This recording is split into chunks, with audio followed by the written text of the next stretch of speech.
El martillo de Thor, libro 2 de la saga de Mano Chase y los dioses de Asgard. Capítulo 20. En caso de posesión diabólica, siga las señales luminosas hasta la salida más próxima, por favor. Barry se quedó en el pasillo para dirigirse a nosotros, con los codos apoyados en los respaldos de los asientos situados a cada lado. Su colonia hacía que el avión oliera como una floristería. Bueno, queridos, ¿habéis volado alguna vez en un Citation XLS? No, dije, creo que me acordaría. El interior no era grande, pero era todo de cuero blanco con bordes dorados, como un BMW con alas. Había 400 de pasajeros, uno enfrente de otros, formando una especie de sala de conferencias. Hareton y yo nos sentamos mirando hacia adelante. Amir se sentó frente a mí, mientras que el Blitzen petrificado iba sujeto con el cinturón de seguridad de frente de Hareton. Sam estaba en el asiento del piloto consultando cuadrantes y activando interruptores. Yo creía que todos los aviones tenían una puerta que separaba la cabina de la zona de pasajeros, pero no era el caso del Citation. Desde donde estaba sentado podía ver a través del parabrisas delantero. Estuve tentado a pedirle a Amir que me cambiase el sitio. Ver el servicio habría sido menos desquiciante. Bueno, dijo Barry, como copiloto vuestro, mi trabajo consiste en daros unas rápidas instrucciones de seguridad. La salida principal está aquí.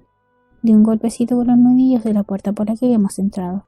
En caso de emergencia, si Sam y yo no podemos abrirla, deberíais haberme hecho caso, Magnus Chase. La voz de Barry sonó más grave y el triple de alta.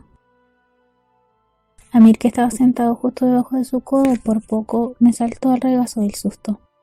En la cabina, Sam se dio vuelta despacio. ¿Barry? Te lo advertí. La nueva voz de Barry se distorsionaba y subía y bajaba de tono. Y aún así caíste en la trampa de Loki. ¿Qué le pasa?, preguntó Amir. Ese no es Barry. No, combine con la garganta seca como el de un berserker zombie. Es mi asesino favorito. Hareton se quedó todavía más confundido que Amir. Evidentemente no oyó el cambio de voz de Barry, pero se dio cuenta de que las instrucciones de seguridad habían dado un vuelco. Ahora no hay opción, dijo el Barry que no era Barry. Cuando cures a tu amigo, búscame en Jotunheim. Te daré la información que necesitas para ilustrar el plan de Loki. Estudié la cara del piloto. Sus ojos dorados parecían desenfocados, pero por lo demás no apreciaba nada distinto en él. Eres el asesino de cabras, dije, el que me observaba de la rama del árbol en el banquete. Amir no podía parar de parpadear. ¿Asesino de cabras? ¿Rama del árbol? Busca a Heimdall, dijo la voz distorsionada. Él te dirá dónde estoy. Trae a la otra, a Alex Fierro. Ella ahora es tu única esperanza de éxito. ¿Y eso es todo? ¿Alguna pregunta? La voz de Barry había recuperado el tono normal. Sonreía con satisfacción, como si no se le ocurriera una forma mejor de pasar el día que yendo y volviendo de Cabo Cod, ayudando a sus amigos y adoptando la voz de ninjas sobrenaturales. Amir, Ger y yo negamos vehementemente con la cabeza. Ninguna pregunta, dije, ni una. Miré fijamente a Sam. Ella me dedicó un encogimiento de hombros y un gesto con la cabeza como diciendo, sí, ya lo he oído. Mi copiloto ha sido poseído por un momento. ¿Qué quieres que le haga? De acuerdo, pues. Barry dio una palmadita en el coco de granito de Blitzen. Si queréis hablar con nosotros en la cabina, tenéis unos auriculares en el compartimento de al lado. El vuelo hasta el aeropuerto Norwood Memorial es muy breve. Poneos cómodos y disfrutad. Disfrutando es la palabra que yo había usado. Una pequeña confesión. No solo no había volado nunca en un Citation XLS, sino que no había volado nunca en avión.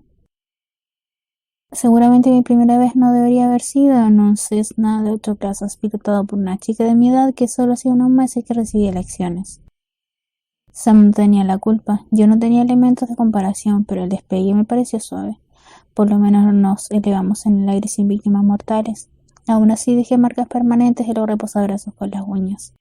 Cada sacudida de turbulencia me sobresaltaba tanto que sentí nostalgia de nuestro viejo amigo Stanley, el caballo volador de 8 patas que se lanzaba por los cañones. Bueno, casi. A mí rehusó usar los auriculares, tal vez porque su cerebro estaba sobrecargado de información nórdica absurda. Se quedó sentado con los brazos cruzados, mirando con aire taciturno por la ventanilla, como si se preguntase si volveríamos a aterrizar en el mundo real. La voz de Sam sonó con interferencias por mis auriculares. Hemos alcanzado altitud de crucero. Quedan 32 minutos de vuelo. ¿Todo bien por ahí?, pregunté. Sí. Sonó un pitido. Ya está, no hay nadie más en este canal. Parece que nuestro amigo ya está bien. De todas formas, no hay por qué preocuparse. Yo estoy a los mandos. ¿Preocupado? ¿Quién, yo? Por lo que podía apreciar, Barry parecía bastante tranquilo de momento. Estaba relajándose en el asiento del copiloto mirando su iPad. Quería creer que estaba pendiente de unas importantes lecturas aeronáuticas, pero estaba seguro de que estaba jugando Candy Crush. ¿Alguna idea sobre el consejo del asesino de cabras? Pregunta Sam. Interferencias, a continuación. Ha dicho que lo busquemos en Jotunheim, así que es un gigante. Eso no significa necesariamente que sea malo. Mi padre vaciló, probablemente intentando quitarse el mal sabor de boca de la palabra. Tiene muchos enemigos. Quien quiera que sea el asesino de cabras cuenta con magia poderosa. Tuvo razón en lo de Provincetown. Deberíamos hacerle caso. Yo debería haberle hecho caso antes. No hagas eso, no te machaques. Amir trató de centrarse en mí. Perdón, ¿qué? Tú no, tío. Le di unos golpecitos al micrófono de los auriculares. Estoy hablando con Sam. El chico esbozó un silencio suave con los labios y volvió a practicar su mirada triste a través de la ventana. ¿Amir no está en este canal?, preguntó Sam. No. Después de dejaros llevar el Spalscon, fue a Valhalla para que la guarden en un lugar seguro. No puedo llevar a Amir al hotel, pero voy a intentar mostrarle lo que puedo de mi vida. Bien pensado, él es fuerte, Sam podrá soportarlo. Una cuenta atrás de ruido blanco. Espero que tengas razón, también pondré al corriente la pantalla de la planta 19. ¿Y Alex Fierro? Sam se volvió a mirarme. Resultaba extraño verla a cierta distancia, pero oír su voz directamente en mis oídos. No es buena idea traerla a Magnus, ya has visto lo que Loki podría hacerme. Imagínate lo que... Pero también intuía que el asesino de cabras tenía razón. Necesitaríamos a Alex Fierro. Su llegada al Valhalla no era casualidad. Las nornas u otros extraños dioses de las profecías habían cruzado su destino con el nuestro. Creo que no deberíamos subestimarla, dije recordando cómo había luchado contra los lobos y había montado un Lindworm rebelde.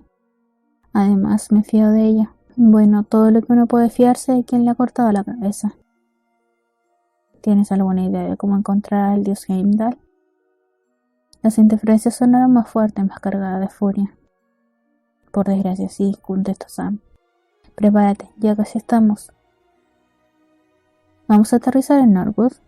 Creía que habías dicho que íbamos al Alfheim. Vosotros, no yo. La trayectoria de vuelo a Norwood pasa justo por encima de la zona de salto óptima. ¿Zona de salto? Esperaba haberlo oído mal. Oye, tengo que concentrarme en pilotar el avión, pregúntale a Gerson. Los auriculares se quedaron en silencio. El elfo estaba librando un duelo de miradas con Blitzen. La cara de granito del enano asomaba de su capullo de plástico con burbujas, con la expresión congelada en una mueca de angustia. Gerson no parecía mucho más contento. La tristeza que le rodeaba era casi tan visible como su bufanda topo manchada de sangre. Alfheim, dije con gestos, ¿cómo llegamos allí? Salta, me dijo. Se me cayó el alma al suelo. ¿Que salte? ¿Que salte del avión? Ger me miró fijamente, como miraba cuando estaba pensando cómo explicar algo complicado por lenguaje de signos.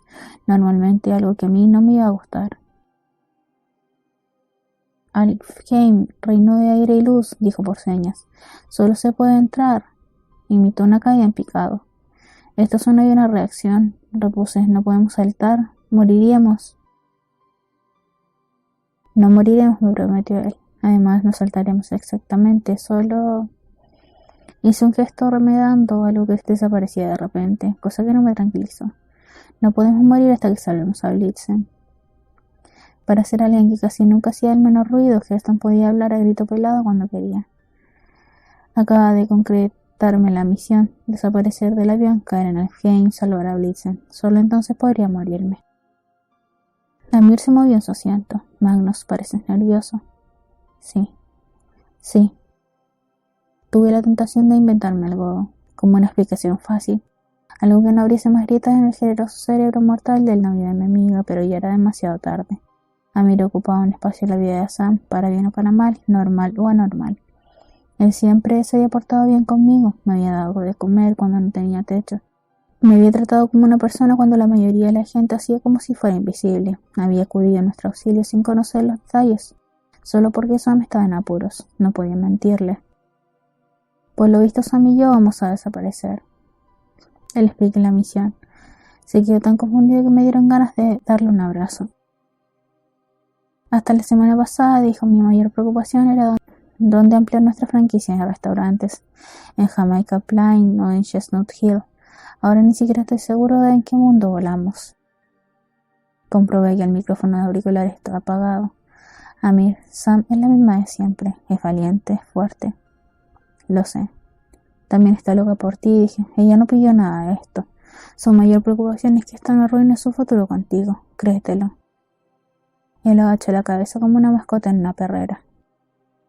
Lo intento, Magnus, pero es muy raro. Sí, y te advierto que va a ser aún más raro. Encendió el micrófono. Sam. He oído la conversación entera, anunció ella. Evidentemente no dominaba el funcionamiento de los auriculares aún. Ya te mataré luego, dijo. Ahora mismo se acerca vuestra salida. Espera, ¿Barry no se dará cuenta de nuestra desaparición? Es mortal. Su cerebro se recalibrará. Después de todo, la gente no se fuma de los aviones a reacción en pleno vuelo. Cuando aterricemos en Norwood, probablemente ni se acordará de que estabais aquí. Quería creer que era un poco más memorable, pero estaba demasiado nervioso para preocuparme por eso. A mi lado, Gerton se desabrochó el cinturón de seguridad, se quitó la bufanda, la ató alrededor de Blitzen y creó una especie de arnés improvisado. Buena suerte, me dijo Sam. Os veré en Midgard, suponiendo, ya sabéis. Suponiendo que sobrevivamos, pensé, suponiendo que podamos curar a Blitzen, suponiendo que tengamos más suerte que los 2 últimos días o que siempre. En un abrir y cerrar de ojos, el Cessna desapareció. Me encontré flotando en el cielo con los auriculares conectados al nada más absoluta. Y entonces caí.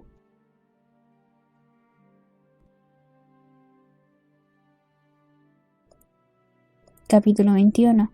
Se disparará a los vagos, luego se les detendrá y se les volverá a disparar. Lisa me había dicho en una ocasión que los enanos no salían de casa sin su paracaídas. Ahora entendía la sabiduría de esas palabras. Gerton y yo caímos en picado por el aire glacial, yo agitando los brazos y gritando, y él en un salto de ángel perfecto con el Blitzen de granito atado a la espalda. Me miró en actitud tranquilizadora como diciendo, no te preocupes, el enano está envuelto en plástico de burbujas. Mi única respuesta fueron más gritos incoherentes porque no sabía cómo se decía la lengua de signos. ¡Ah! Que nos la pegamos. Atravesamos una nube y todo cambió. La velocidad de la caída disminuyó, el aire se volvió caliente y dulce, la luz del sol se intensificó y me deslumbró. Caímos al suelo, bueno, más o menos. Mis pies aterrizaron en una hierba recién cortada y reboté, sintiéndome como si pesara unos 10 kilos. Crucé el césped dando saltitos como un astronauta hasta que recuperé el equilibrio. Entoné los ojos como para protegerme de la abrasadora luz del sol, tratando de orientarme, hectáreas de paisajes, árboles altos, una casa grande a lo lejos. Parecía que todo tuviera un halo de fuego. Mirase donde mirase, tenía la sensación de que un reflector me estaba enfocando directamente a la cara.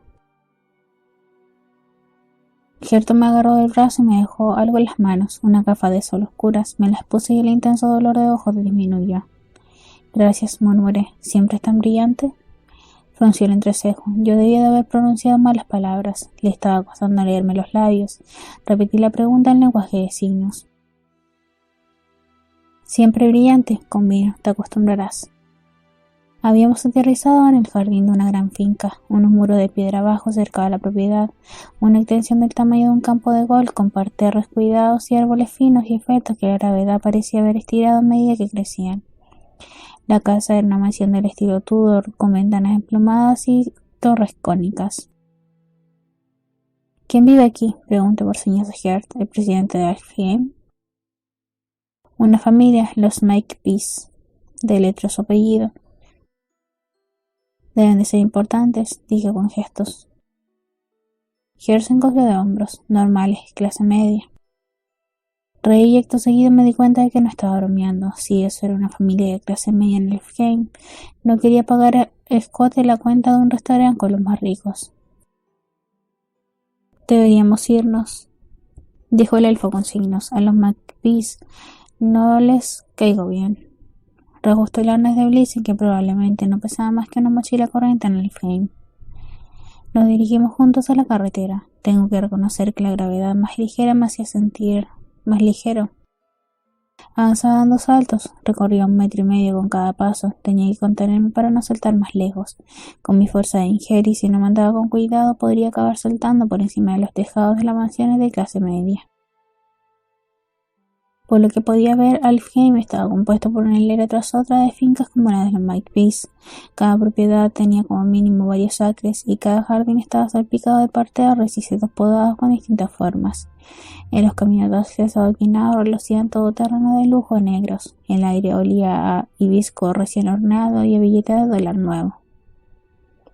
Sam había dicho que nuestra trayectoria de vuelo nos situaría encima de la mejor zona de salto.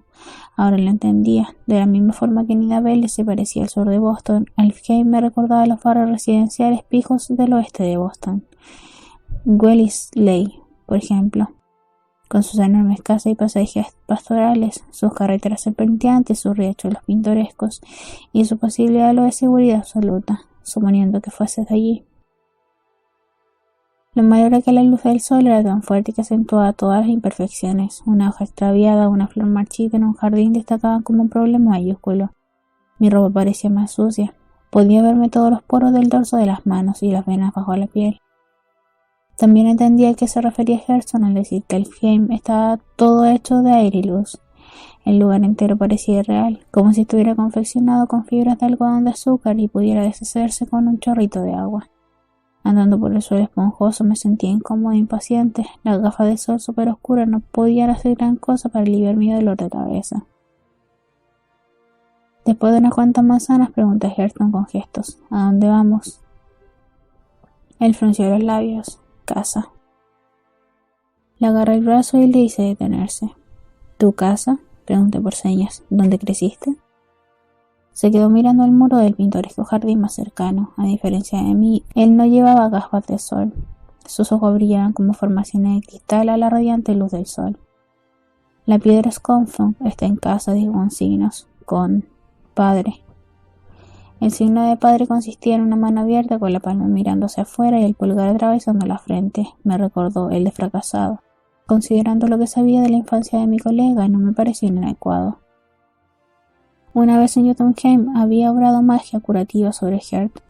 En esa ocasión había vislumbrado el dolor que llevaba dentro. De pequeño lo habían maltratado y abochornado, sobre todo debido a su sordera, y luego su hermano había muerto. No conocía los detalles y sus padres le habían culpado a él.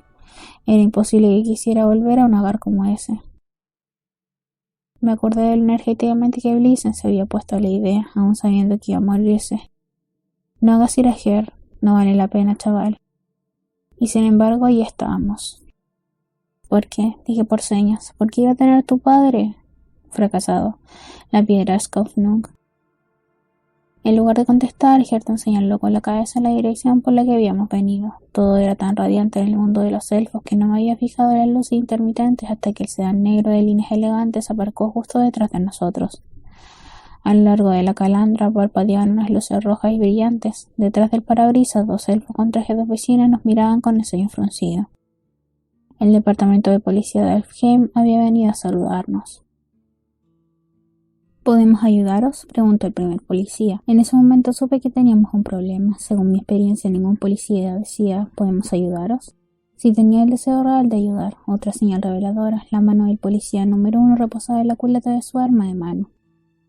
El policía número 2 rodeó despacio al lado del pasajero con el mismo aspecto de estar listo para prestarnos ayuda letal. Los 2 elfos iban vestidos como detectives de paisano, llevaban traje oscuro y corbata de seda y unas placas policiales sujetadas a los cinturones. Su pelo corto era tan rubio como el de Gerson. También tenían los mismos ojos claros y las mismas expresiones de inquietante serenidad. Por lo demás no se parecían en nada a mi amigo.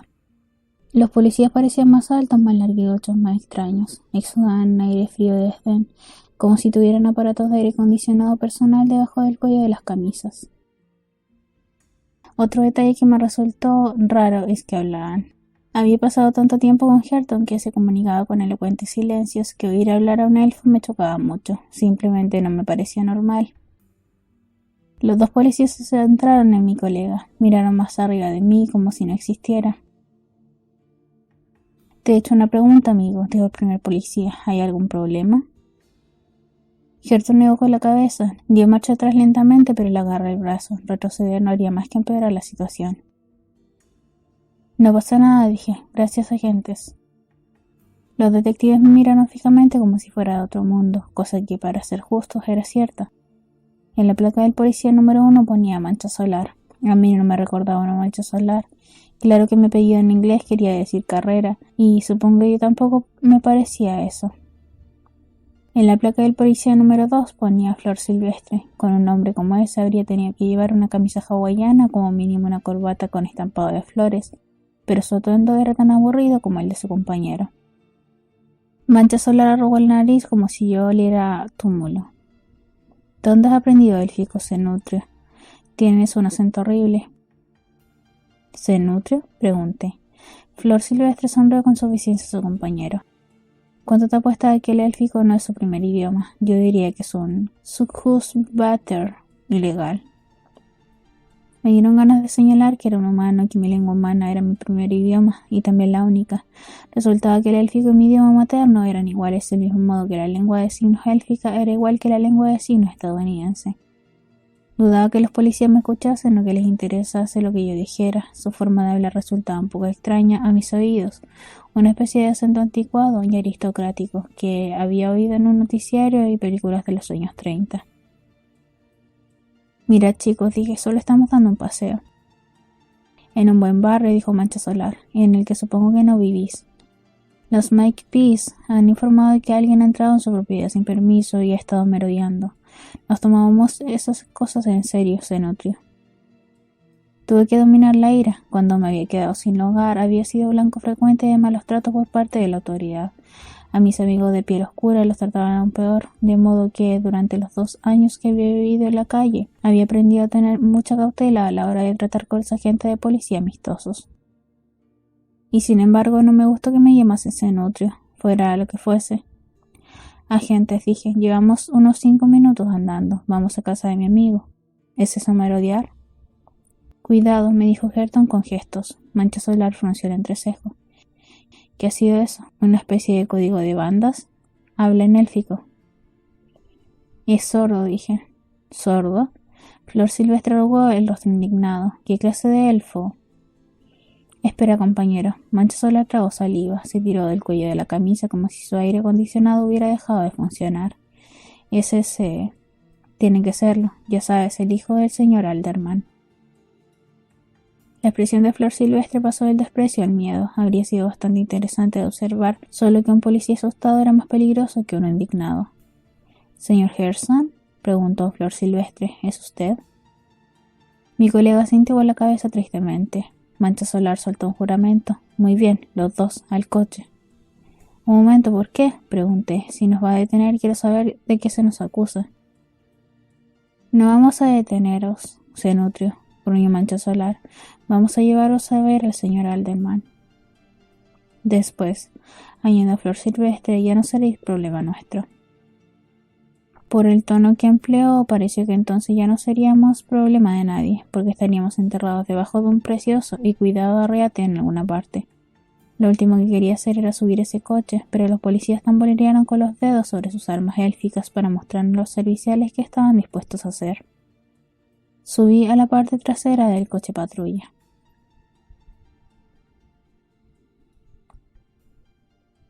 Capítulo 22. Seguro que el padre de Hareton es un extraterrestre que abduce vacas. Era el coche de policía más agradable en el que había estado en mi vida, y había estado en bastantes. El interior de cuero negro olía a vainilla, la mampara de plexiglas estaba limpia como una patena. El asiento tenía función de masaje, de modo que pude relajarme después de un día duro merodeando por ahí. Estaba claro que en Alfheim solo atendían a los delincuentes más selectos. Después de 1,5 kilómetros de cómodo trayecto, salimos a la carretera principal y paramos delante de una verja de hierro con una elegante A. Al otro lado, unos muros de piedra de 3 metros se hallaban rematados con pinchos decorativos para impedir la entrada a la chusma de clase media alta que vivía en la misma calle. En lo alto de unos postes, una cámara de seguridad giraba para estudiarnos. La verja se abrió. Cuando entramos en la finca familiar de Gerson, por poco se me desencaja la mandíbula, y yo que creía que mi mansión familiar daba vergüenza. El terreno era más grande que el parque de Boston. Había cisnes deslizándose a través de un lago bordeado de sauces. Cruzamos 2 puentes distintos que atravesaban un arroyo serpenteante, pasamos por 4 jardines diferentes y luego por una segunda puerta antes de llegar a la casa principal, que parecía una versión posmoderna del castillo de la Bella Durmiente de Disneylandia. Muros de losas blancas y grises que sobresalían en ángulos extraños, torres finas como tubos de órganos, enormes ventanales y una puerta principal de acero bruñido tan grande que debían de abrirla unos trolls tirando de una cadena. Gerton jugueteaba con su saquito de runas y de vez en cuando miraba hacia el maletero donde los policías habían metido a Blitzen. Los agentes no dijeron nada hasta que aparcamos delante de la puerta principal. «Fuera», dijo Flor Silvestre. En cuanto Gerton estuvo libre, se dirigió a la parte trasera del coche patrulla y dio unos golpecitos en el maletero. «Está bien». Mancha Solar abrió la tapa. «Aunque no entiendo por qué te preocupas. Debe ser el enano de jardín más feo que he visto en mi vida». Mi amigo elfo sacó con cuidado a Blitzen y se lo colgó del hombro. Flor Silvestre me empujó hacia la entrada. «Muévete, Zenutrio». Estuve a punto de echar mano al colgante, pero me contuve. Por lo menos los policías trataban ahora a Gerson como si no pudieran hacerle nada, pero no se cortaban un pelo conmigo intimidándome. «No sé lo que significa Zenutrio», dije, «pero no lo soy». Flor Silvestre resopló. «¿Te has mirado en el espejo últimamente?» Caí en la cuenta de que, comparado con los elfos, todos esbeltos y delicados y atractivos, yo debía de parecer torpe y patoso, un cenutrio. Me daba la impresión de que la palabra también daba a entender lentitud mental, porque si puedes insultar a alguien en 2 sentidos, ¿por qué no vas a hacerlo? Tuve la tentación de vengarme de los agentes de policía sacando a Jack para que los cantase alguno de los éxitos de los 40 principales. Antes de que pudiera hacerlo, Gerton me agarró del brazo y me hizo subir los escalones de la entrada. Los policías nos siguieron interponiendo una distancia entre ellos y mi colega, como si temiesen que su sordera fuese contagiosa.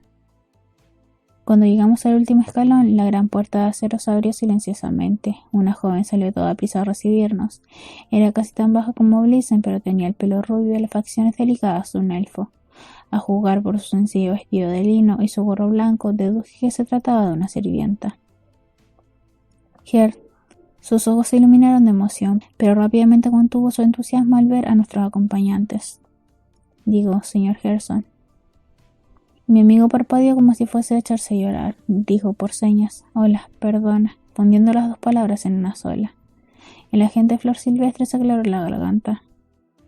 «¿Está tu amo en casa, Inge?» «Oh». La bendecilla tragó saliva, miró a Gerton y a continuación volvió a mirar a los policías. «Sí, señor, pero...» «Ve a buscarlo», le espetó Mancha Solar. Inge se volvió y entró corriendo. Cuando se fue, me fijé en que algo le colgaba de la parte trasera de la falda, un cordón de pelo marrón, blanco deshilachado en la punta como la borla de un cinturón. Entonces la bola se agitó y me di cuenta de que era un apéndice vivo. «Tiene una cola de vaca», solté. Mancha Solar rió. «Pues claro, es una ultra». Sería ilegal que escondiera la cola. Tendríamos que detenerla por hacerse pasar por un auténtico elfo. El policía lanzó una miradita a Gerton y dejó claro que su definición de auténtico elfo no lo incluía a él. Flor Silvestre sonrió. Creo que el chico nunca había visto una ultra Mancha Solar. ¿Qué pasa, Zenutrio? ¿Es que no tenéis duendecillas de los bosques domesticados en el mundo del que ha salido? No contesté, aunque me imaginé ya cantando a grito pelado una canción desalinada con mis escasos centímetros de los oídos del policía. La idea me reconfortó. Me quedé mirando el vestíbulo, una columna de piedra blanca y tragaluces de cristal iluminada por el sol que consiguió hacerme sentir claustrofobia. Me pregunté cómo se sentiría Inge, teniendo que exhibir su cola en todo momento. ¿Era motivo de orgullo para ella mostrar su identidad o lo consideraba un castigo, un recuerdo constante de su estatus inferior? Llegué a la conclusión de que lo verdaderamente terrible era mezclar las 2 cosas. Muéstranos quién eres ahora, siéntete culpable. No se diferenciaba mucho de cuando Ger había dicho hola y perdona como una sola palabra. Sentí la presencia del señor Alderman antes de verlo. El aire se enfrió y adquirió un aroma a menta verde. Gerton dejó caer los hombros como si la gravedad se hubiera impuesto a él y colocó a Blitzen en el centro de su espalda como si quisiera esconderlo. Parecía que los topos de la bufanda del elfo se movieran, y entonces me di cuenta de que mi amigo estaba temblando. Unas pisadas resonaron en el suelo de mármol. El señor Alderman apareció rodeando una de las columnas y se dirigió resueltamente hacia nosotros. Los 4 retrocedimos, Ger y yo, y también los policías. Alderman medía casi 2 metros y 10 centímetros y era tan delgado que parecía uno de esos extraterrestres de Roswell que viajaban en ovni y llevaban a cabo extraños experimentos médicos. Sus ojos también eran muy grandes, sus dedos eran demasiado delicados. Tenía un mentón tan puntiagudo que me pregunté si su cara había estado colgada de un triángulo isósceles perfecto. Sin embargo, vestía mejor que el típico viajero de ovni. Su traje gris le quedaba perfectamente sobre un jersey de cuello alto verde que hacía que su cuello pareciera todavía más largo. Tenía el pelo rubio platino erizado como el de Ger. Podía apreciar cierto parecido familiar en su nariz y su boca, pero la cara del señor Alderman era mucho más expresiva. Parecía duro, crítico, insatisfecho, como alguien que acaba de tomar una comida terrible y escandalosamente cara y estuviera pensando en la crítica negativa que iba a redactar. Bueno, sus ojos se clavaron en la cara de su hijo. Has vuelto. Por lo menos has tenido el sentido común de traer al hijo de Frey. A Mancha Solar se le atragantó la sonrisa de suficiencia. Perdón, señor, ¿quién? Este muchacho. El señor Alderman me señaló. Magnus Chase, hijo de Frey, ¿verdad? El mismo. Reprimí el impulso de añadir, señor, de momento ese tío no se lo había ganado. No estaba acostumbrado a que la gente se quedara impresionada cuando se enteraba de que mi padre era Frey. Las reacciones normalmente oscilaban entre vaya, lo siento, o ¿quién es Frey? Y la risa histérica. De modo que no voy a mentir, agradecí lo rápido que las expresiones de los policías pasaron del desprecio a Jope. Acabamos de humillar a un semidios. No lo entendía, pero me gustaba. No lo sabíamos. Lord Silvestre me quitó una moto de la camiseta como si solo arreglara todo. Nosotros... Gracias, agentes, los interrumpió el señor Alderman. Ya me ocupo yo. Mancha Solar me miró con la boca abierta como si quisiera disculparse, o tal vez ofrecerme un vale de descuento del 50% para la próxima vez que me metiera en la cárcel. Ya le ha oído, dije, váyanse agentes, Mancha Solar y Flor Silvestre, y no se preocupen, no me olvidaré de ustedes. Me hicieron una reverencia de verdad, y luego corrieron a meterse apresuradamente en su vehículo. El señor Alderman escudriñó a Hareton como si le buscara defectos visibles. Eres el mismo, pronunció con amargura. Por lo menos el enano se ha vuelto de piedra. Eso es un progreso. Mi amigo apretó los dientes. Se llama Blitzen, dijo por señas de breves y furiosos arranques. Basta, ordenó su padre. Vale ya de gestos ridículos. Entra. Me echó un vistazo glacial. Debemos recibir como es debido a nuestro invitado.